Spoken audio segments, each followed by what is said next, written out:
आज टीवी सबसे पहले शामिल करते हैं अहम खबर। टोबा टेक सिंह से खबर शामिल करते हैं हमारे नुमाइंदे मोहम्मद एहसान की।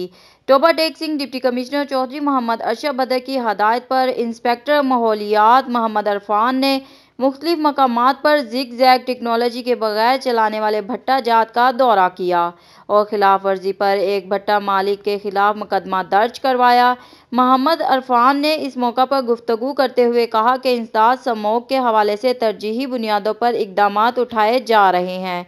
स्मोक की सूरत हाल को कंट्रोल करने के लिए भट्टों और इंडस्ट्रीज की चेकिंग का सिलसिला जारी रखा जाएगा। उन्होंने कहा कि धुआं छोड़कर माहौल को आलूदा करने वालों के खिलाफ कार्रवाइयां भी अमल में लाई जा रही हैं। खबरों का सिलसिला जारी रहेगा। मिलते हैं एक छोटे से ब्रेक के बाद।